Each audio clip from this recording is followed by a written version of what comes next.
Hey everybody, welcome back. Thanks for taking the time to watch Hello Good Game. I hope you've been enjoying our Kaldheim spoilers this far.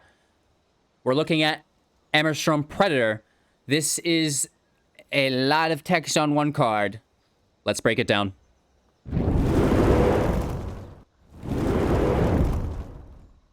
First off, this is a 4 CMC Vampire Dragon. Is that not just a bat? I don't know. Just kidding. This is a 3/3 with flying. Whenever it becomes tapped, exile up to one target card from a graveyard and put a +1/+1 counter on the Predator. This is really nice because we can, have a little graveyard control now, dealing with Kroxa, dealing with maybe a Woe Strider, any escape card really, and, potentially even mitigating our own graveyard as well, right? So stopping rogues potentially, and it will attack as a 4/4 as it becomes tapped. Not that bad. What really shines about this card, though, I believe, is the sacrifice at instant speed. Sacrifice another creature. Immerstrurm Dragon, or Immerstrurm Predator, I should say, gains indestructible until the end of turn, and we have to tap it like we typically would with this ability.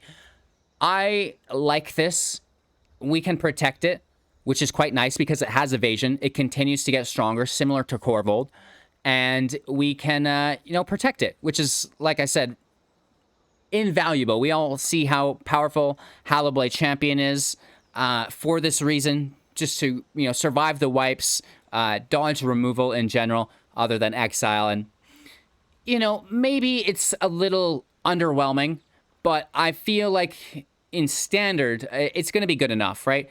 In historic, maybe too slow. And it can get burned immediately when it enters for 3 damage.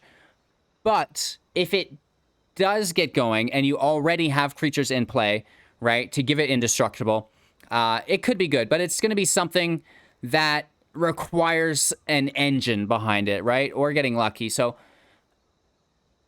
I don't know how I feel about it entirely. I think that it's, pretty good and going to be fun to build around. I'm just not entirely sure that it's going to give, game-breaking ability.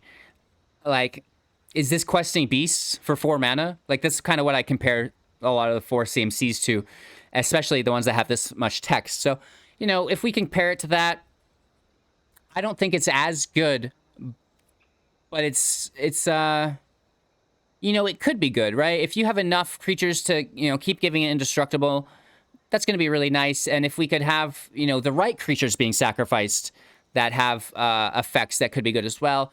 Even something like Mothra with Mardu here could happen. Nightmare Shepherd could happen. And, there's plenty of death triggers as well. Arya is one of them, Bastion of Remembrance. So, I think that this is neat, right? And then we can also maybe compare it to Rankle. Rankle is also a 3/3 with flying for 4. It doesn't have haste, which is a bummer.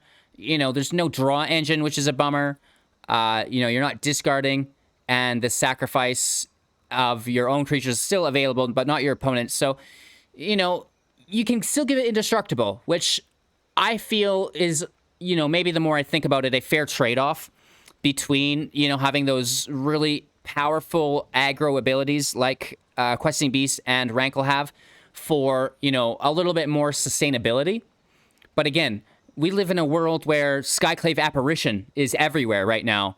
You're going to play this as a 4 CMC, basically take your turn off, not do anything because it doesn't have haste, and then boom, there's a 3 CMC that has now dealt with your dragon and has a creature in play. So a little awkward potentially, but, it's going to be a matter of which deck you're facing, because if your opponent doesn't have any exile, this is an amazing card, right? We cannot get around that if your opponent has no exile, then it's probably going to be game, right? We should be able, of course, if we have the deck strategies and synergies incorporated, that when we do sacrifice things, stuff happens for us, there'll be nothing that they can do if there's no exile. So I think that this makes a very good sideboard card for that reason.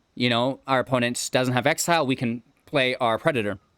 However, it could be a little underwhelming just having this exiled with an apparition. Let me know what you guys think in the comments below. I'm always curious what everybody has to say, and super grateful for those of you who take the time. Big wolves. Thanks again for watching. Make sure to check out the rest of our Kaldheim spoilers in that playlist above my head and like the videos as you go through them. Take care, and we'll see you in a few seconds.